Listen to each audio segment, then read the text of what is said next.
I'm always deeply suspicious when anyone tells me they did their research on YouTube. I got into an argument with a guy once, like, no, you didn't. You watched YouTube videos made by other poorly informed people. That's not research. I went to YouTube University. Oh, so you're an idiot. Exactly, yeah. Hello and welcome to Talk Spooky to Me, the Ghost Story Guys mail show. I'm Brennan Storr. I'm Paul Bestall.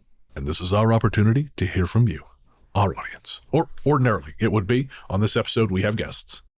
But how are you doing, Paul? I'm all right here in the Costa del Sheffield. Beautiful. Yes, it is. It is warm there. Yes. I mean, people talk badly about global warming, but right now, I'm all for it.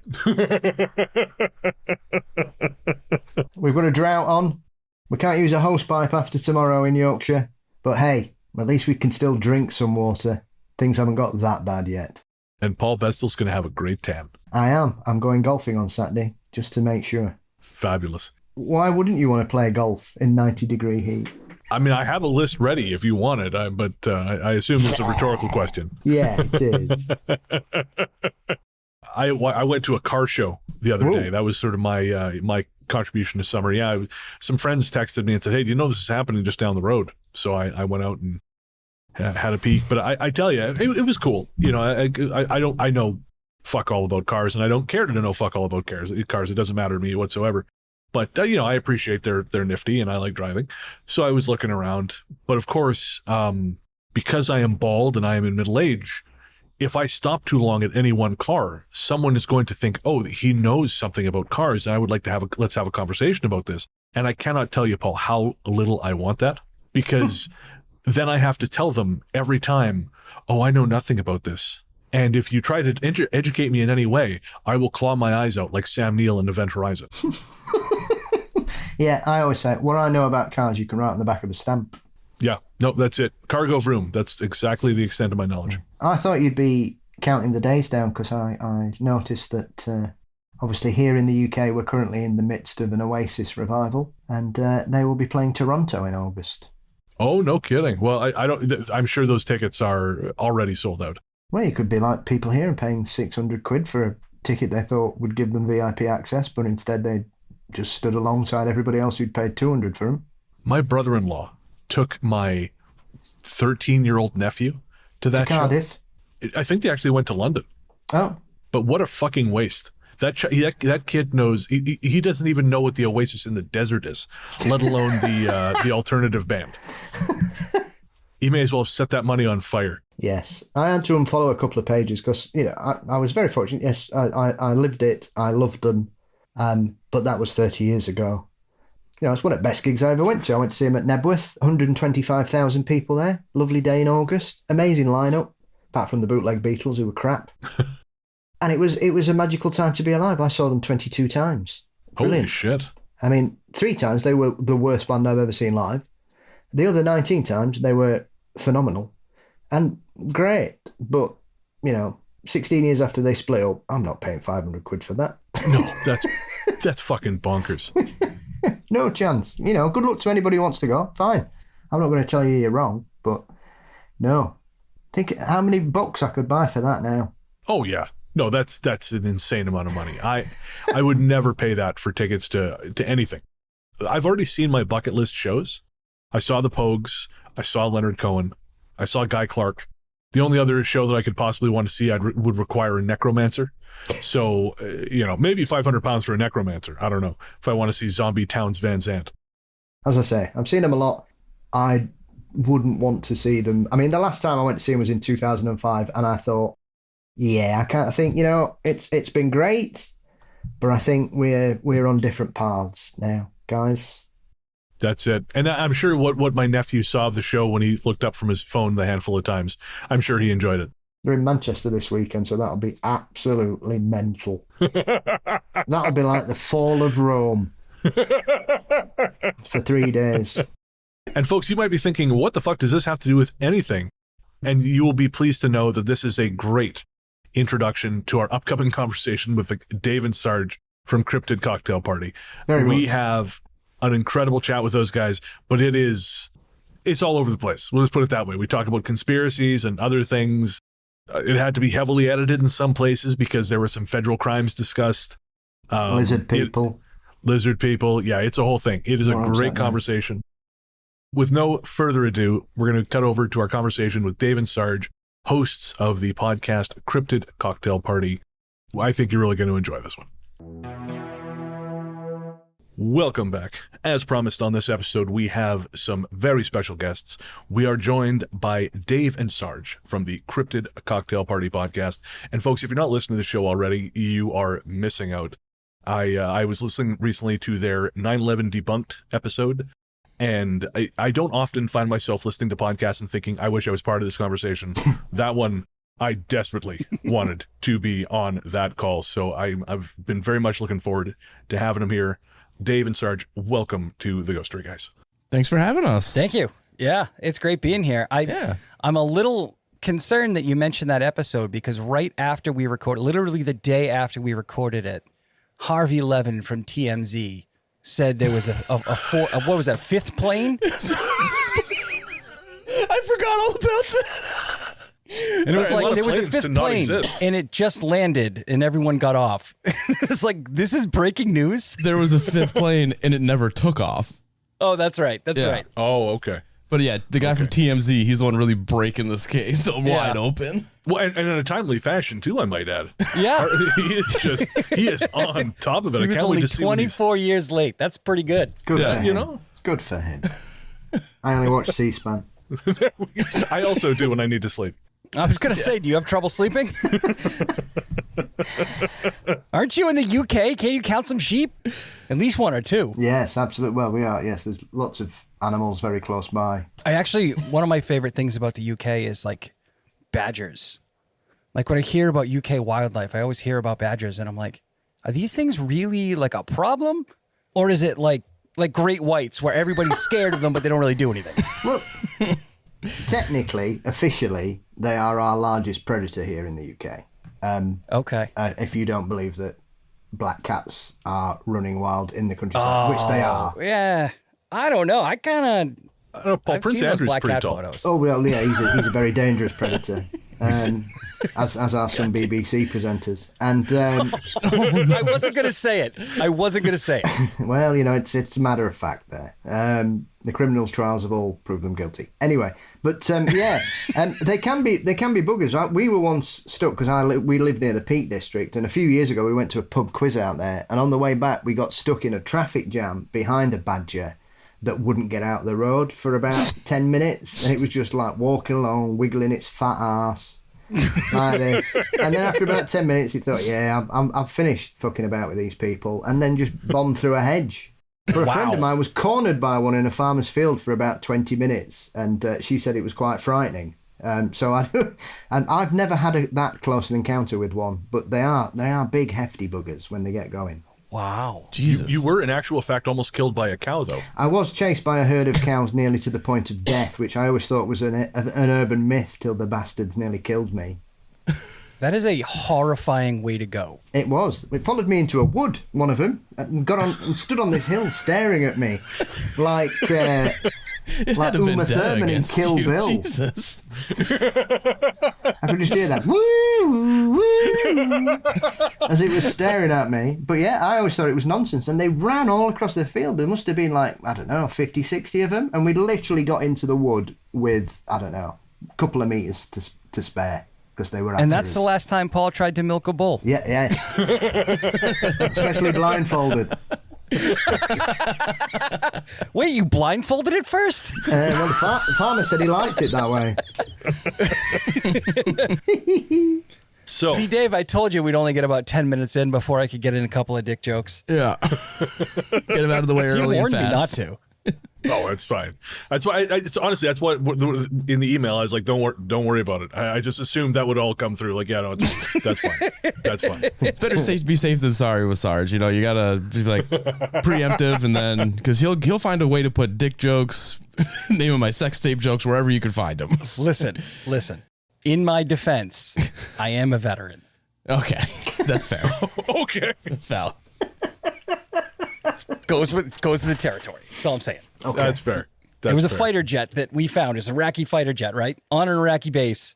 Entire thing covered in dicks. Here, when they about 10 years ago, they discovered that Hadrian's Wall's covered in dicks as well. The Romans put loads of dicks on it. See, I'm a historian. No, we talked about this on the show, and I think I said that, and then Sarge told the story about the fighter jet thing. Yep. I think it's just American men, when they're bored and alone, just love drawing dicks on stuff. There's like no way around it. I remember listening to season 2 of Serial. I didn't listen to the whole thing because I thought it was kind of boring, but the part I did listen to, when they were talking about the soldiers who eventually kidnapped Bo Bergdahl, they have some of the logs of their text messages, and they're just saying the dumbest shit back to each other and then going lol. And I realized we're all just dipshits. We're all children. We're all just children. We're just a bunch of children in grown-up clothes. Yeah, You put a bunch of guys in a place with no television. I mean, what do you expect to happen? Well, so Cryptid Cocktail Party, you guys are, like I said, I really, really like the show. And you guys, basically, you cover cryptids and conspiracy theories.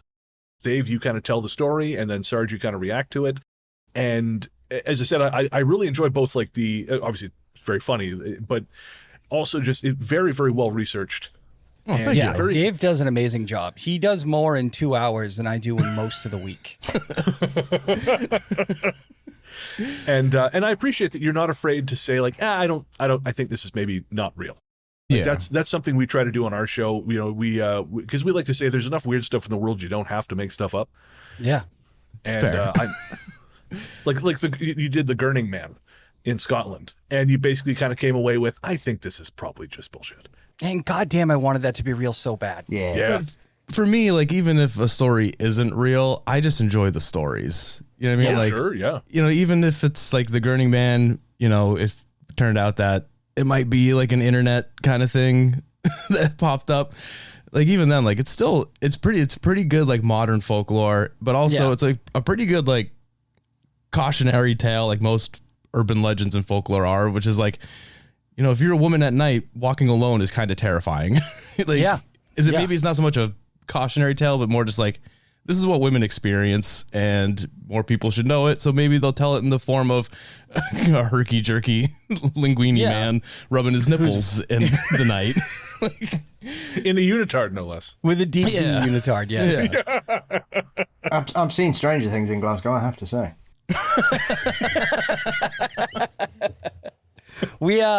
I think for me, it's when I was younger, I got taken in by a lot of conspiracy theories. I was like totally wrapped up in them.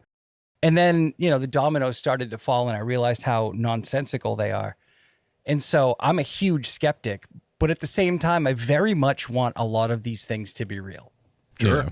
But periodically, I'll hear like Dave will tell a story, and I just won't have it from the moment it starts. I'm like, "Fuck this! No way!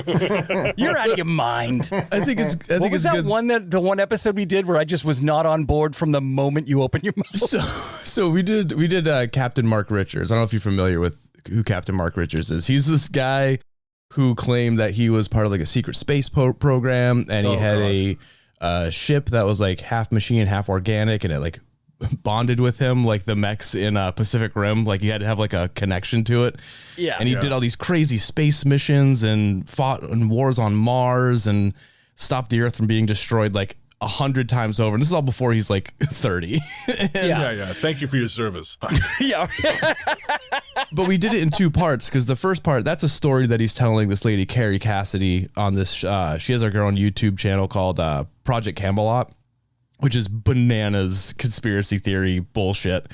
So this is all the stuff that he's telling her. But the thing is, I left till the end of the episode, is that he's telling her all of these things from a prison cell. Because in reality, he tried to kill a bunch of people in I think it was like San Francisco, somewhere around there, because he wanted to build a new Camelot. Like he wanted to like take over the city and like become like the king of the area. Yeah. He promised these 2 teenagers that worked for his failing construction company that they'd have lordships over like Alcatraz and shit like that. Like that's sounding a little familiar, like worryingly familiar right now. Yeah. So he like murdered this guy and then went to prison. And then instead of just like saying that he's a fucking piece of shit, he just started going off about how he was a secret space program and that the government was trying to like I don't even know. But anyways, Yeah. from the first sentence out of my mouth about this dude, Sarge was not having any of it. And you could tell in that first episode, he was so mad.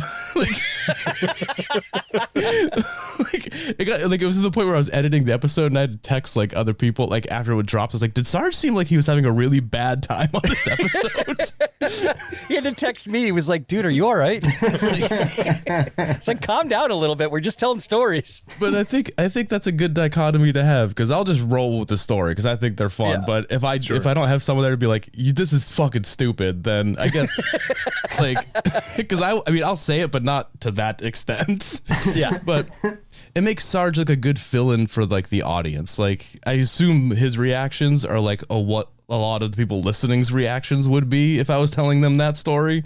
So I think it's a good dichotomy. It works well, I think. Yeah. Is he like the typical person that claims to be one of these super space soldiers where he's just a fat middle-aged man?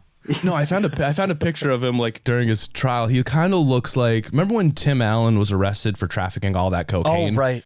And they had that mugshot of him with like the big hair and the mustache. He looked like that. He looked almost exactly like Tim Allen during the cocaine era.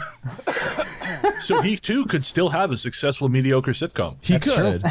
I mean, he true. basically does on Carrie Cassidy's show, which is wild. I don't understand. Does he call in from prison? No, so she goes to the prison. Oh, and right. She can't bring in like recording equipment, so she has to write all this stuff down like on the notebook, and then as soon as she comes back, just records everything that he had told her. It's wild. Amazing. Yeah, I'm the same as Sarge. As soon as I hear the word secret space soldier, I start to shake uncontrollably. My favourite is it Sergeant Randy Kramer? Fucking hell, he's just full of shit. Is he the one who thinks he hung out with Barack Obama? I think so, yeah. Yeah. Yeah. And He's we've also got- been a guest on Carrie Cassidy's yeah, show. I'm not surprised. Not surprised. It was I think one he's of- also Go on, he's also sorry. been like he's also been on like Alex Jones, I think, a few like the InfoWars. But also the overlap of people that listen to both of those shows is probably like a circle. Like the Venn diagram is very It's no wonder those frogs are turning gay. We had a whole rant about gay frogs at one point, too. yeah.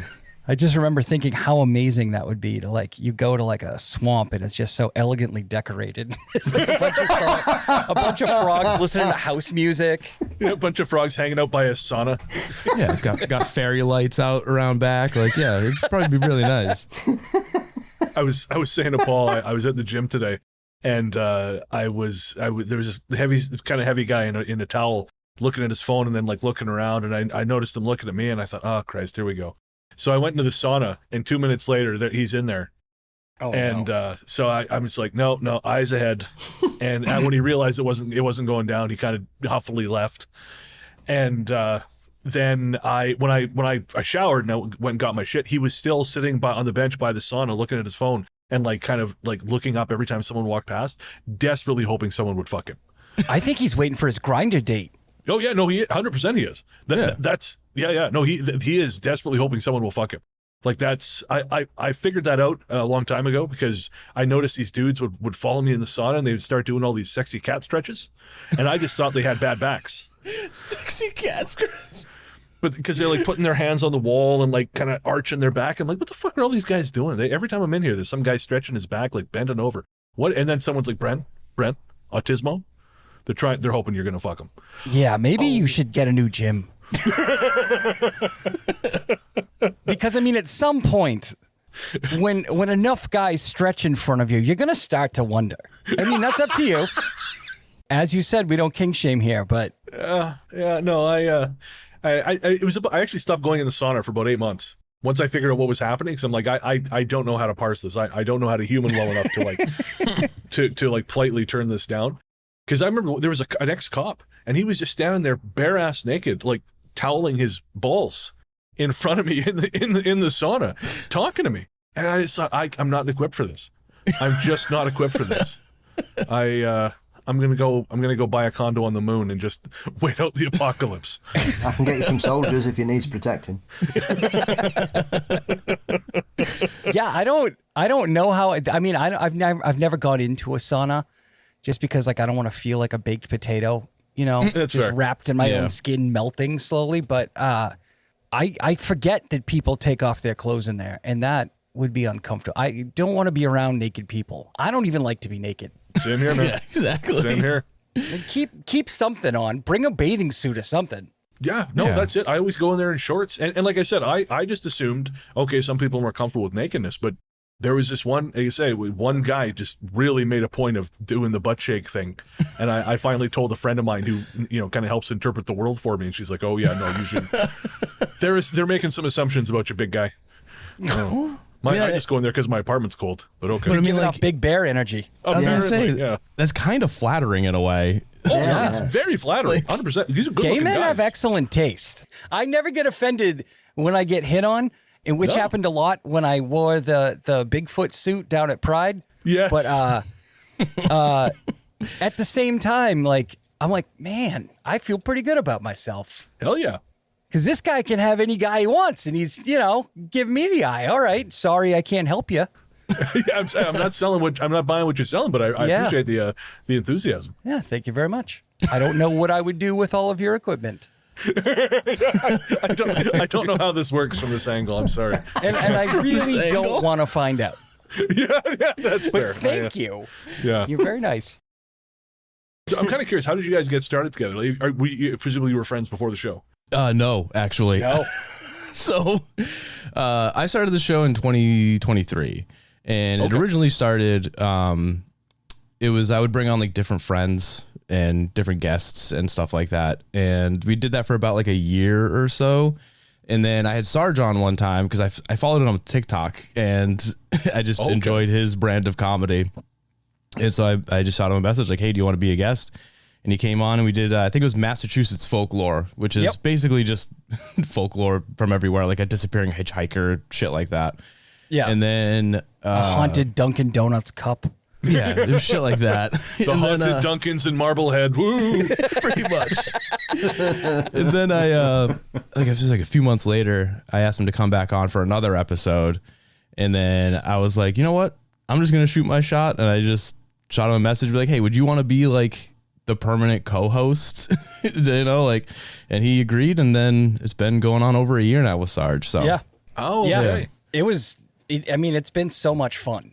I have another podcast. We record very sparingly because I have to do the research and I never have time. So the fact that Dave can do the research and I can just come in and shit all over it is absolutely wonderful for me. But no, he does such thorough research, and he does it in like lightning speed.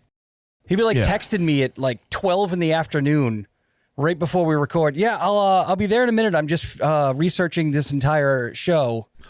And he'll write like a half an hour show in 12 minutes. Because I can't even get dressed that fast. I found a workaround. One is that I'll put in a lot of fluff, a lot of filler at the beginning to pad runtime. And I even pointed out at some points where I'm like, let's see what this city is all about, if for no other reason that I don't have anything to talk about. So we'll go The into Oxford like English Dictionary defines Glasgow as. Yeah. Yes, it's pretty much that. And I'll do that every once in a while because I found that if you're writing out a script, you want it to be like a half hour, and then you also take into account like we'll be rambling, we'll be taught like 2,000 to 2,400 words. That's the perfect amount. And then I try not to go over anything over that. I'm like, we're doing 2 episodes on this one topic. Yeah. And then on the rare occasion that Dave can't make it and I got to research the episode, I start like a week beforehand. I'm finding people's birth dates. I'm going way too far, and I still can't get a half an hour show. You got photos of their kids going to school. It looks like that episode of It's Always Sunny where Charlie's trying to figure out like he has the string and all. He's like, "This is all right, guys. This is it." I kidnapped the head of this particular terrorist group, and I'm going to force him to explain their inner workings to me so I can present it on this show. Yeah, I can't find this shit anywhere. I do a lot of research, but I mostly focus just on the stories. Like the backgrounds of the people that are telling the stories. Like, yeah, they might be important if it's like really crazy.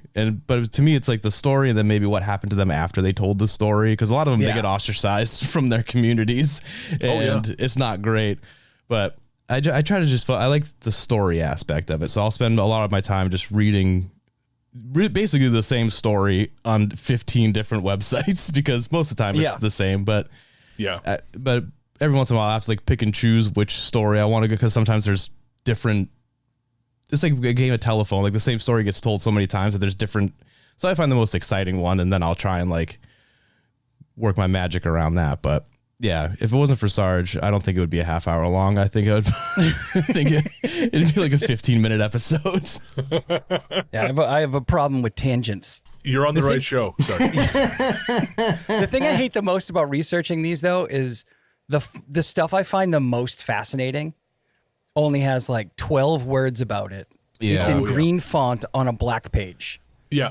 And I'm like, and I'll like type it in and it'll be the same web page in different colors. Like what?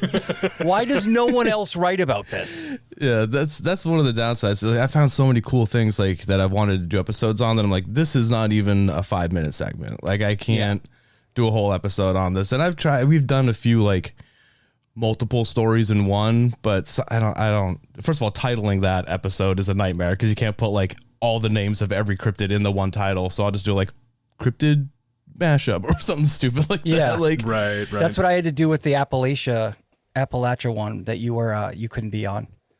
Yeah, I don't know. I don't like doing multiple stories or anything over 3 because I feel like then that's just like too much. It's okay to do every once in a while, but you're right. Like people start to, as soon as you get into the cryptid, they're like, okay, and that's it. That's all everybody. That's all anyone's ever seen of it. Yeah, you're just teasing them. You're like, and then no one saw it ever again, and it was seen briefly for 15 minutes. Someone tried to shoot it, and then it was gone. Like that's all the stories are. What's amazing though is in every American story, someone always tries to shoot it. Oh yeah. I'm glad you said it. That's why you guys have so many badges in England. They don't give you guns. Well, ironically, they have been trying to kill them for the last 5 years here because people. There's some bollocks here. They claim that badgers spread tuberculosis to cows by suckling them, and so the government went, "Oh, I bet they do," and so they've just been trying to murder them. I don't think that's how you get tuberculosis. No. It's just sometimes I worry about this country. I really do. Oh man, God. You guys are like a more polite version of us. Very easily taken in by nonsense with your 5G towers and your David Icke. Yeah, burn Your them Brexit. down. I mean, then beaming COVID into my eyes. No, thank you. I've read those sites. I know the facts. At one point, we had basically the same president at the same time. Yeah. Yes, it was certainly hands across the ocean of idiocy. Yes, absolutely. Who had the shittest If only hair? were as easy to get rid of Trump as it was to get rid of Boris Johnson. Well, we just knew Johnson had killed himself anyway, technically. So because that's what he's always done his entire life, is balls everything up.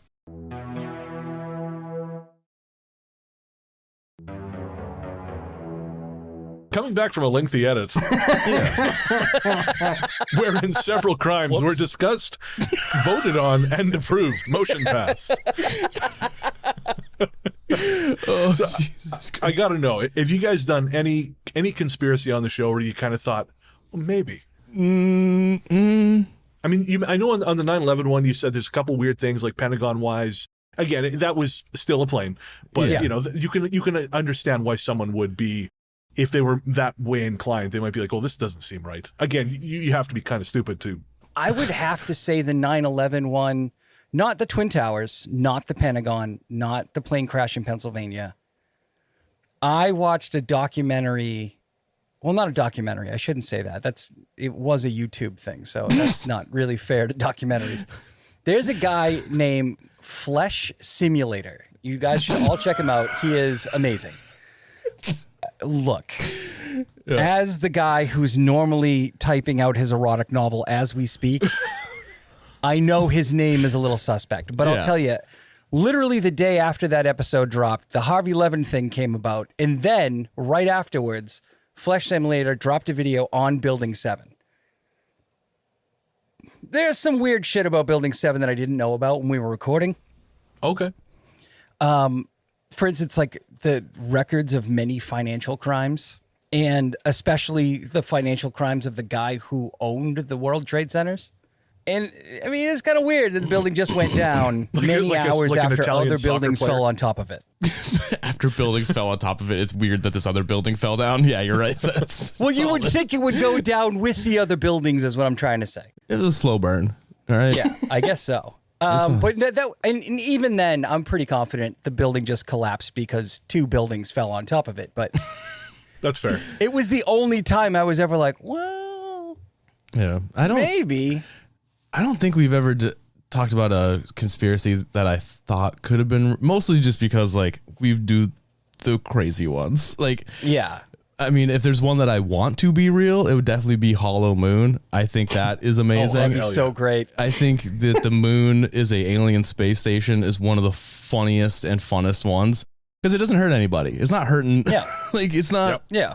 you know, those are my favorite ones, are the ones that are just bonkers, but no one's like, there's no like Jewish blood libel somehow thrown in there. Like it's just that the moon is a space station, and that's what I love. Yeah, so I would have to say to wrap that long tangent that I went on earlier up. That's the only one that made me kind of curious, but nothing. Yeah, there was no conspiracies that I'm like, oh, that's definitely true. But also Yeah, at this yeah, point, yeah. I don't remember all the conspiracies that we've covered. That's fair. That's another problem. Because I think we did like Stargates, whatever that one was. Like a lot of them end up being like secret space program type shit, like the Montauk Yeah, Project, the Barack Obama stuff. Like we did all that stuff, and it's all just clearly bananas. And the websites you have to find any information about any of that on are insane to begin with. So Right. I was in Bunch and of out with those. GeoCities. Yeah, it's Yeah, exactly. all Angel the minute Fire someone sites. quotes like Alex Jones or David Icke, I'm like, okay, this is also nonsense. Yeah. Oh God. It's hard. It's hard to find conspiracy theories that don't just end up coming back to Nazi shit. It's wild. Yeah. Yeah, you can't escape it. anti-Semitism and Nazi shit. Yeah. Yeah, and I don't know why. Like, conspiracy is supposed to be fun. Like, you know what I mean? Well, maybe not fun, but like, just why does it always got to come back to the Jews did it? Yeah. You know?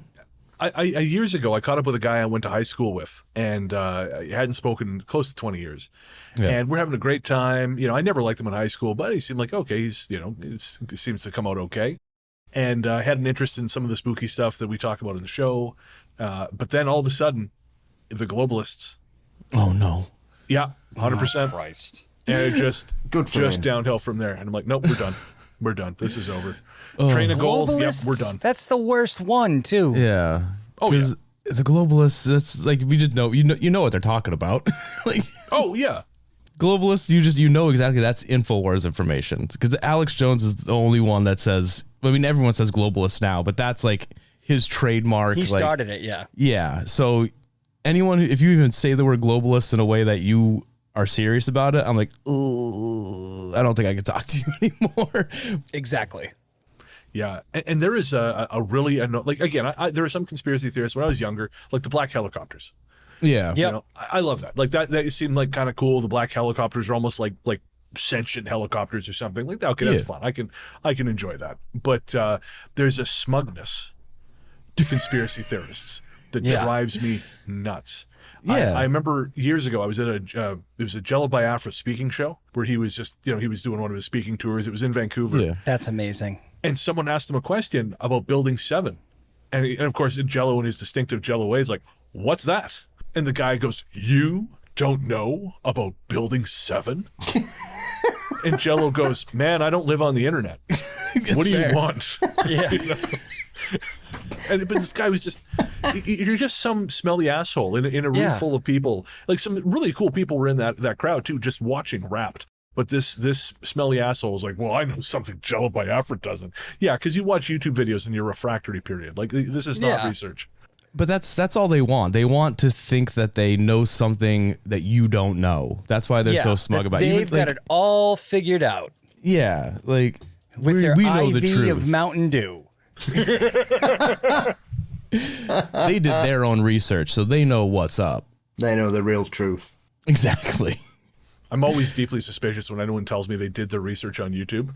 I got into an argument with a guy once, like, no, you didn't. You watched YouTube videos made by other poorly informed people. That's not research. I went to YouTube University. Oh, so you're an idiot. Yeah, exactly. Yeah. That's the modern version of the School of Hard Knocks. Yeah, their YouTube videos were research watching other YouTube videos. Like, it's just a big it's like a circle jerk of just dumb information. That's all it is. It's like an inbred Ouroboros. That's the perfect way to describe it. It's like that time Julie found me downstairs on a Sunday morning at 4 a.m. hammered, watching Bigfoot footage videos, and she came down and I just sat wide-eyed on the settee, and she said, "Are you all right?" And I just went, "It's all real." And so she went, "Come on, love, it's time for bed." I think we've all been in that situation before. We've all done that at least once. It's very relatable, for sure. I don't know. I can't even find the video I ended up watching, but it was very convincing, even more. For not that I need convincing in that particular field, but anyway, it was it was quite funny looking back. I have to perpetually unconvince myself. Like, I'll watch a video and be like, "Oh, maybe." I see. I have that too, and I always have this deep-seated fear because, like, I'm never really convinced about anything aside from basic human rights. I'm always open to possibilities that I'm wrong about shit because I'm a podcaster. Like, what the fuck do I know?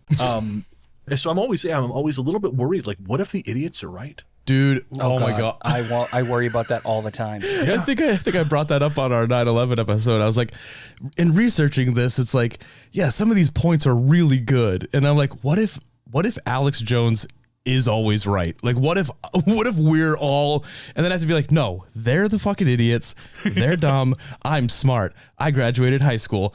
I know what I'm talking about. And then, but there's always that one little seed that gets implanted. Then you're like, well, I mean, like, what if? Because I think I've said it before, like, every good conspiracy has like just a small kernel of truth that it's built off of. And then when you find that one thing that's true and you can actually verify it, like, well, what else about this is true? And then you go down a rabbit hole and then you start, then it's 4 a.m. and you're drunk on your couch watching Bigfoot videos. Like, it's just a weird rabbit hole that you just end up going down, and you have to convince yourself, like, no, I'm done. I have to walk away now, or else I'm going to get sucked in and get like black pilled or whatever it's called now. I don't even think it's red pilled. I think it's like black pilled. There's something crazy. Yeah. Well, I think too, like, we're in an era where I think for a long time governments were used to being able to kind of tell white lies in order to kind of get their point across or to accomplish something. But now to do that, you just can't, because for some reason people cannot. I mean, it doesn't help, like, because obviously people can get the information independently, but like you said on the 9/11 show, people believe the first thing that's said.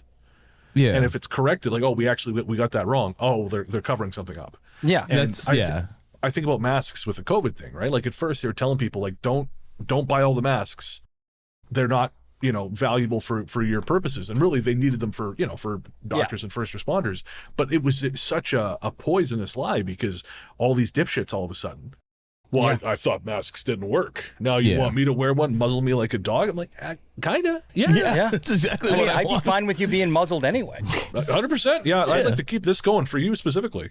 Yeah. No, it's like I said, I think that this is just, it kind of scares me, honestly. Like, I know that a lot of folks kind of have bandied around the term post-truth, but I do kind of worry about that with the internet, that we are in sort of a post-truth world, at least in North America. For sure. I'm constantly worried.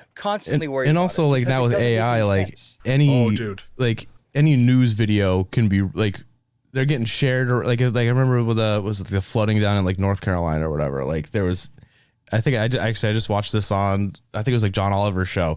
He was talking about like AI slop and how AI now is like, during the North Carolina floods, like, people were posting like these videos of like a little girl with her puppy, and like first responders were using social media to kind of like get a gauge of like, well, someone posted this, where are they? And they're like, it caused a lot of confusion, which either made people not get rescued, or like they were putting like first responders in danger because they were going into areas where they thought people were because of those AI videos. Like, yeah, so definitely post-truth, because now you can't be sure of anything that's could be true or not. Like, it's not great. I think I think a big part of it though is that, like, if somebody says something that you want to believe, now it's very much, oh no, this is exactly what happened.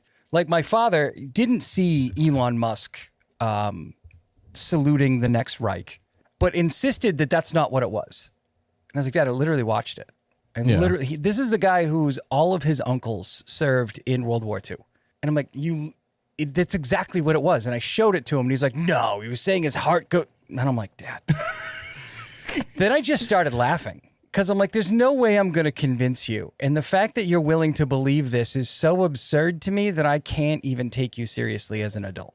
But these are the people that are being taken in by it, are the people who were seeing the news as this uncritical, unbiased, truth-telling source, and that's all they're ever going to see it as.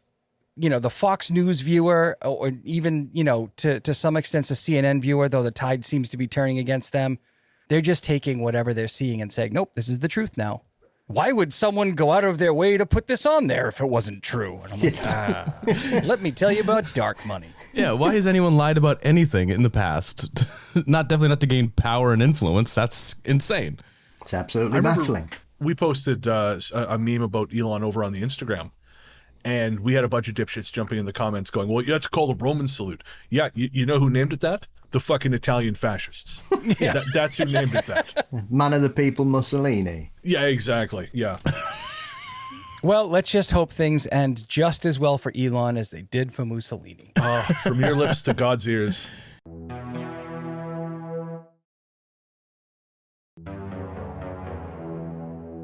What about my favourite one I've heard recently, which just made me laugh, is that Dogman is actually a secret army super soldier program.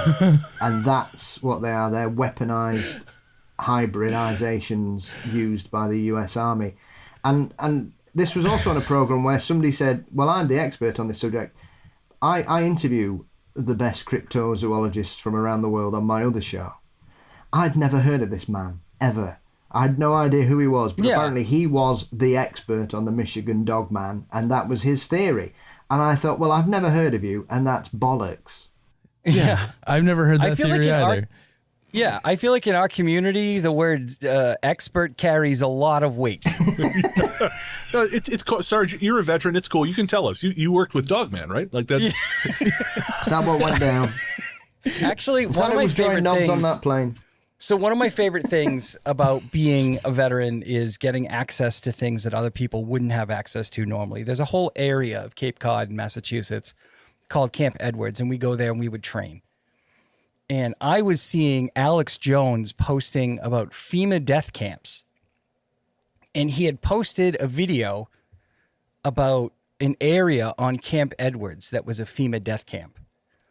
Now, it certainly would have been classified as a death camp, but only because the massive dirt-filled barriers that were put there by civilian contractors who didn't know that the ground moves from time to time.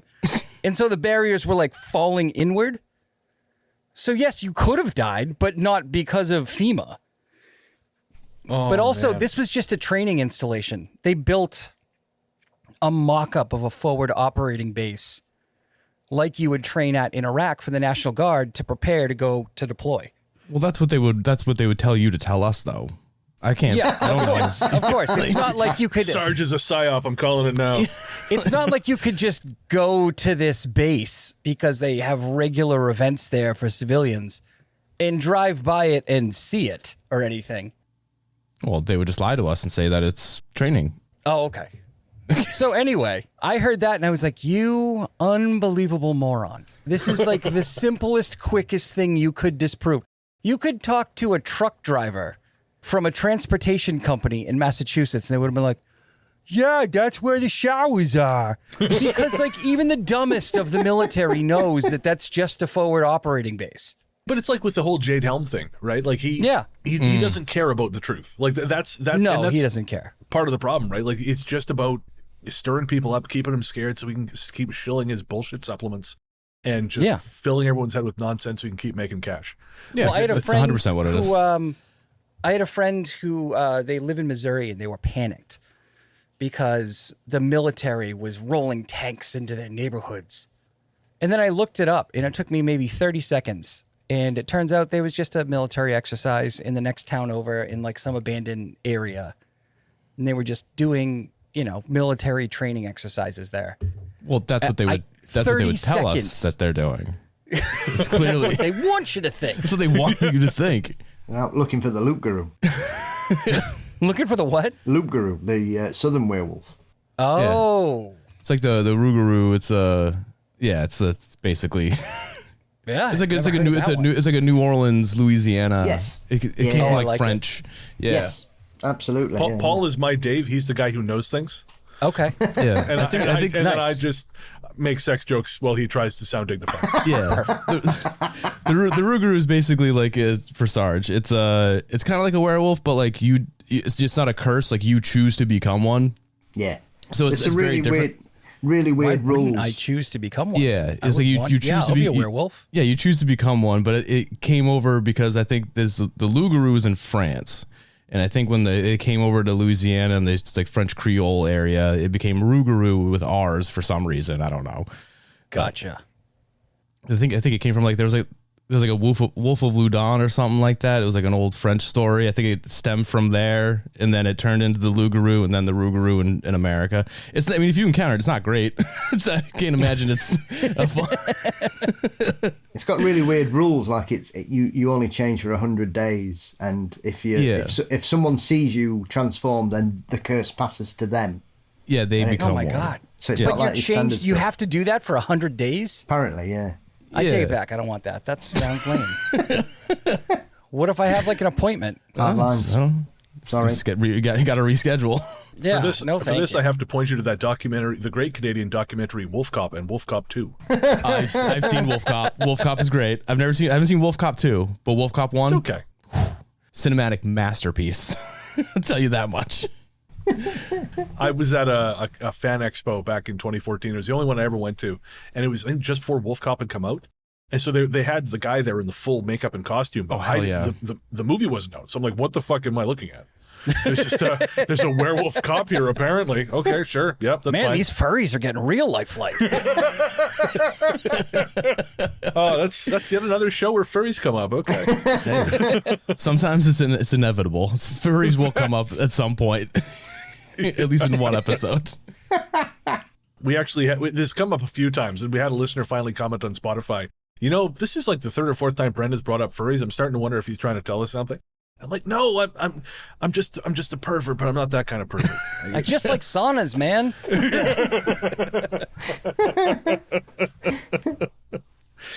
Oh man. So I got to know anything that you've got coming up or anything you got planned for some topics we can look forward to. I mean, I would tell you, but Sarge is usually in the dark about them. But I got a I'm gonna be in couple. the dark. Okay. Yeah, I'm gonna. I mean, I said I was gonna do this on the last episode, but I'm working on a Mandela effect one because Nice. it's silly. I'm and I so love it. excited for that one.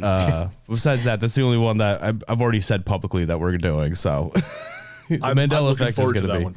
Yeah, because it's just I don't know. There's something about it. It's just so goofy to me. It's just I don't know. I have a bad memory. The conspiracy theory. yeah. Like, did I forget shit? Or are we in an alternate universe? Well, I do too much dope, and I've got really bad short-term memory. But these things are not committed. Exactly. The globalists are changing the name of things. Well, there's like that's like the theory is that like either the government is doing it or it's like that TV show Loki where like different timelines are converging and like Right. we remember things from one timeline but not the other timeline. And I think we were talking about like the what was it, Sinbad's Shazam movie? Yes. We talked about that. Like it's just we're all just remembering things wrong. That's all it is. Yep. so I have to admit to a certain culpability here because I actually have a memory of Mandela dying.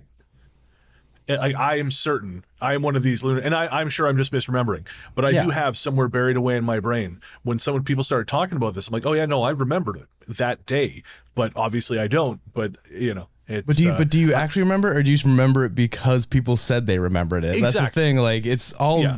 It could all just be like subconsciously being suggested to you. Like, no, wait, that had to have happened. So many people are saying it did. I was totally taken in by the Fruit of the Loom one.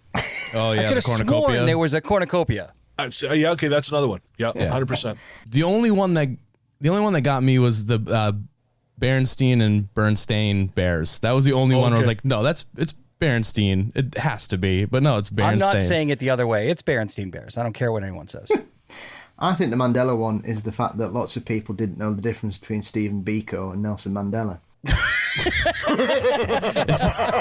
I honestly do. Shit, Or dude. they're like confusing him for like Desmond Tutu. Like it's just casual cracked this racism open. that has taken over. I do. Yeah. I really do think it is, because at the end of the day, the South African government suppressed a lot of information that came out during that period, and a lot of people weren't aware of it, other than, you know, certain musical artists doing anti-apartheid songs and things. They had a complete blackout, and I think people have thought it was Stephen Biko that had, that was Mandela that had died, when really they were thinking about Stephen Biko dying, and they just put them together because they knew next to nothing about South African politics.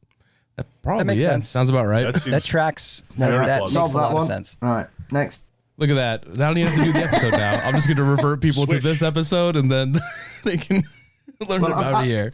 I've got one for you chaps as well. Today is a special day in the world of ufology, because it's one of my favourite UFO stories. So today in 1959, the Reverend Gill was chilling out in his mission in Papua New Guinea, and one of his staff came running around and said, quick, there's something in the sky over here.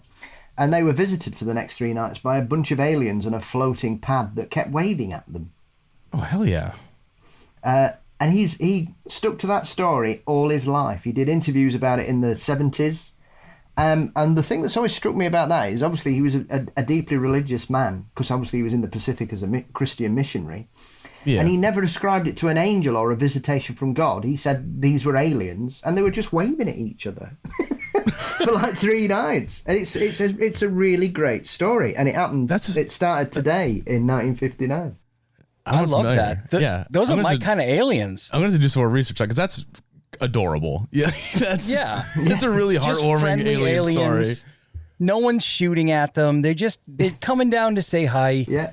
I love that. I want that to be true more than anything. The only comparable story about aliens that I know about that is the robot flowers of Dade City. Like that's the only. God, like, I love those. Just an adorable little guys just being friendly. Well, I think they were trying to. They were trying to blow up school. Yeah. So. But they were cute. Those little guys. Like that's fun to me. You got the space pancakes guy as well. Yeah.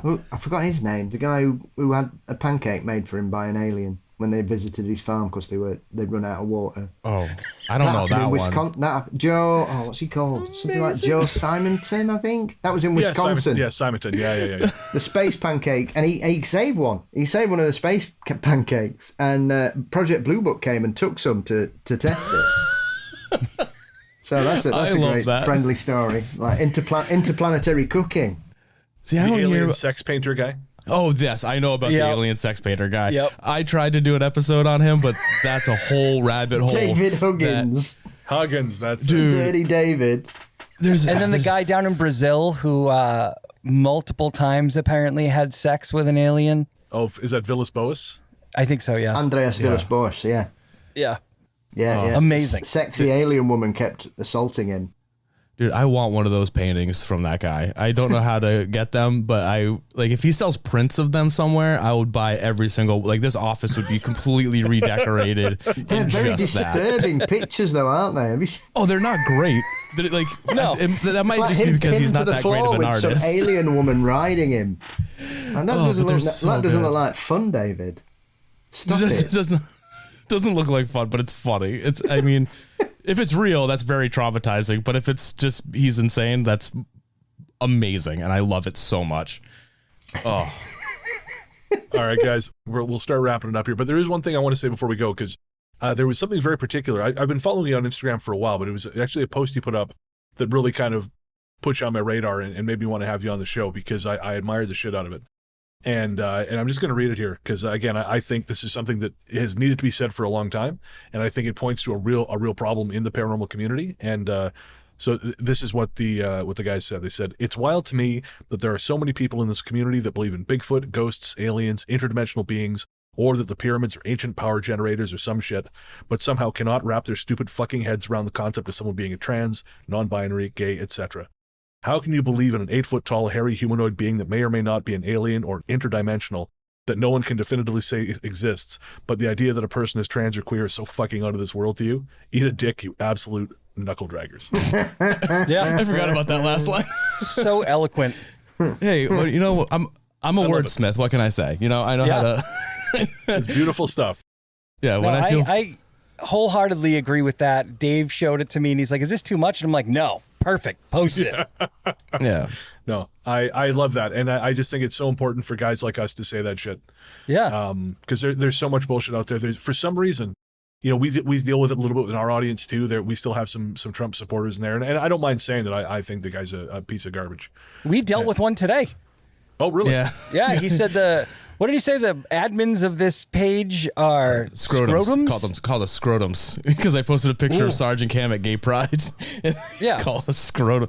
Like, I don't know. It's just, it's bananas to me that you can believe in something so fantastical or some sort of conspiracy that if you think about it for more than 5 seconds falls apart. But the idea that like someone's gay or trans or even race, like black people shouldn't, you know what I mean? Like, how can you be so open-minded about one thing but just so close-minded about another? It's insane to me, and it's I feel like it's not as big of a problem. I mean, it's a pretty big problem in the cryptid and paranormal community, but it's getting a little better. I think with the new generation of people getting into it, it's getting better. I think it's more just like the old heads now, and or if they're from like the South or upper New England is where the real problem is. Yeah, that's right. Yeah, I have no patience for that nonsense.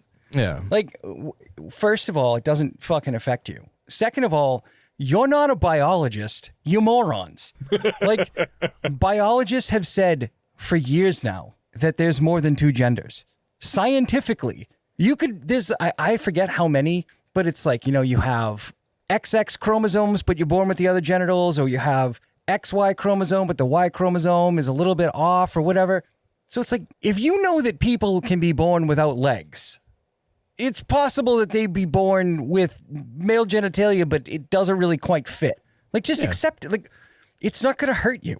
And then like, oh, they're trying to turn our kids. My kids have been around gay people their entire lives. I don't think it affected. I was around gay people my whole life. I'm still straight. Yeah, that's it. And all these people who are like gay people are around straight people their whole fucking lives. Yeah. Like it has an influence on the other. Like it doesn't turn you straight, does it? Yeah, that's it. Yeah. All of a sudden you're watching a John Wayne movie and you're like, you know what? I get it. I like the cut of his jib. Yeah, I like how Clint Eastwood does a murder. He turned me straight. He turned me straight. I too want to date Sandra Locke now. Like, no, fuck off. To go back to what Sarge was saying, they're not biologists. No. They're cryptobiologists. Okay, that's where that's what it is. That's true. That's true. They did their own research. Fully willing to believe that there is an orange-haired, 8-tentacled Bigfoot in France. Yeah, but cannot accept that someone might be in the wrong body. Yeah. Absolutely. I think it's a problem that's dogged primarily for a long time. Ufology has always been a bit fringe and once you, like you referred to earlier, chaps, once you scratch beneath the surface, you start finding about right-wing conspiracies and globalists, and it's always the Jews are hiding it all and all that shit. And it's permeated, I think, into some of it. And now, like you have said, we've got a lot of more switched on, more nuanced, more intelligent people coming into the field. You can see that even something, you know, we're talking about people not recognising gay or trans people, how marginalised women have been in all that field for fucking decades. And it's only like the last 10 years that's started to change. But you still see conferences where it's all men still in 2025, and it's ridiculous. Yeah, and the women that aren't wearing, you know, the sexy Mothman cosplay aren't getting the same attention as the women who are just putting out information and telling you the story. Absolutely. Yeah. That's not fair either. And not that I'm like trying to slut shame or anything, but I'm just saying like the male gaze is still old fashioned and stuck in its ways. And you have to like push guys to be like, hey, there's 2 other women here that are speaking that aren't wearing a bikini and they sound actually pretty intelligent. So maybe you should listen. Yes. You know? I think where a lot of it came from too is that like when I was growing up, I listened to Coast to Coast AM, and like Art Bell and George Norrie, like all of them, like they would have like, you know, your normal like Mel's Hole shit, like that kind of stuff, the weird alien stuff. But then they would have guests like Alex Jones on the show, and I think it introduced people to the weird and I think that's kind of where a lot of the right. I mean, I feel like George Norrie and Alex Art Bell were always kind of in that fringy right wing. I mean, even if they weren't promoting it knowingly, they were promoting a lot of conspiracy theories that did have like basis in like old Jewish blood libel, like that kind of stuff. Oh yeah. And then, so like, I think when they started bringing on like Alex Jones and all that stuff back in the day, a lot of people flocked to that. And that's how a lot of the right wing mindset got into the paranormal alien. I mean, I could be wrong, but I feel like that's where I noticed it starting for me when I was listening to it growing up. That's where a lot of it came from, was art. Like, I don't want to blame Coast to Coast AM, but I feel like Coast to Coast AM had a pretty big part in pushing right wing ideology. Even if they were doing it unknowingly and talking about something else, they were bringing on people who their audience would then go follow and then go from there. It was a tacit acceptance. Yes. Yeah. Absolutely. Especially with somebody like Jones, because, you know, a lot of people forget he got involved in the Branch Davidians when that all went down in Waco. Yeah. That's where I first saw him in the mid-90s. He was sort of leading protests for them about what the government had done, and it sort of snowballed from there for him. Yeah. And the thing is, too, like, he went down to Waco to help rebuild the Branch Davidians compound, but then what got him on the news then, too, also is that the KKK came or something like that, and while he was down there, he went and bullhorned the KKK, so it made it look like, you know, he was doing good, but really he was just doing it more for himself. Yeah, he was trying to get on TV. Yes. Oh, yeah, yeah. It was more just shameless self-promotion than anything. Yeah, he's a real piece of shit. So, And a poor one at that now. You see, they charged him, or they alleged he's trying to hide money. oh yeah, Oh, no, yeah. yeah. That doesn't surprise me at all. I've been I find following all hard that. to believe. I- That sounds like a conspiracy to me. Well, he's not even being like, he's not even Subtle? trying. Yeah, like on his show, wearing a he'll be like, Rolex. on his show, he'll be like, you know, go to alexjonesstore.com. I don't own it, so none of the money goes to me. Like, it's called, yeah.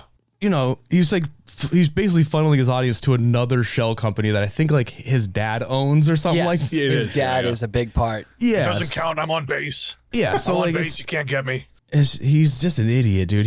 He thinks moving money around is like in a movie where you just make up a fake company and then put that into another fake company, but really you name it after yourself. That's not a good strategy, dude. Like, come on.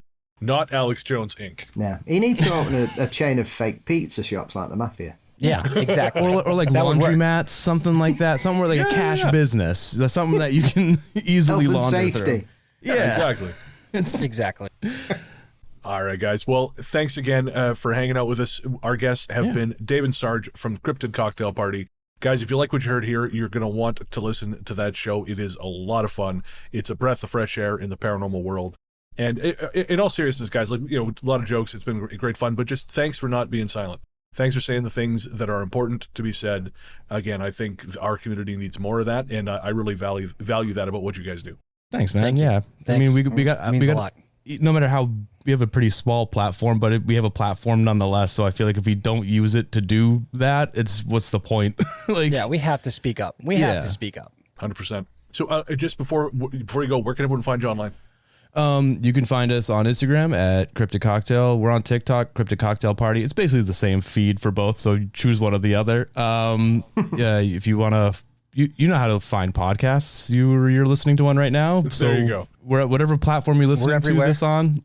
Type in Cryptid Cocktail Party, and you'll find us right away, probably. And then, Sarge, you got anything? You can find Sarge the Destroyer on TikTok. I get mad about the internet in the world that we live in, unfortunately. I have a coloring book called Sarge's Supernormal Coloring Book. It's at sargessupernormal.com. It's $9.99.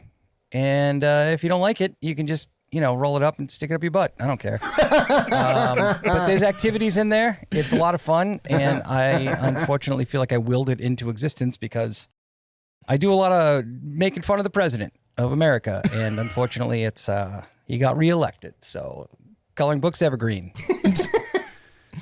Sorry. sargessupernormal.com. Bingo. Nailed it, bud. Thanks. All right, guys. Thanks so much for being here. Thank you for having us. Thanks, Thank you. Ken. It's been a pleasure. Welcome back. Thanks again to Dave Sarge from Cryptid Cocktail Party for hanging out with us. That was a ton of fun. Those guys were a hoot. I hope we can have them back for maybe a Yes. story show or something. Great fun. And man, they covered a lot of ground. They had Ed Larson from Last Podcast on the Left on their show. Are you familiar with the Knowledge Fight podcast? No. It's a great podcast about Alex Jones. They've basically been following the fall of Alex Jones for years now, Dan and Jordan, and they were talking about Cryptid Cocktail Party in that subreddit. So these guys, they get around, and enormously talented dudes, very, very funny. Again, listen to their show, check out their TikTok. Sarge has done a lot of cool stuff. Paul, my friend, where can everyone find you online? You can find me masquerading as Mysteries and Monsters across the interwebs and on all good podcast sites, and probably some dodgy ones too. And it would hardly be an episode of Talk Spooky if we didn't play you a song. On this episode, we have another track from our friends over at Punkerton Records. Woo! Woo indeed, yes. Love the guys over at Punkerton. They seem like really cool people. And it turned out Dave from Cryptid Cocktail Party actually knows the Punkerton guys. So it's a small world out there. This time around, we're featuring a track from their latest band, Joker's Republic, who are a ska punk band from North New Jersey. And as they put it, generally speaking, there are worse ways to spend a Saturday night than checking out our band, so why not? Why not indeed? And you can find more from Joker's Republic at jokersrepublic.com or by heading to the Punkerton Records Bandcamp, which you'll find linked in the show notes. The track we're going to be playing for you is the latest single. It is called Panic, Panic, Panic, which is, I think, something we can all identify with in this day and age. Again, that's Panic, Panic, Panic from Joker's Republic, and you'll find more from them by following the link in the show notes for both the band and Punkerton Records. Thanks as always for joining us, folks. We hope you enjoyed our conversation with Cryptid Cocktail Party. We'll be back next week for episode 219, but until then, we will leave you with Joker's Republic and Panic, Panic, Panic.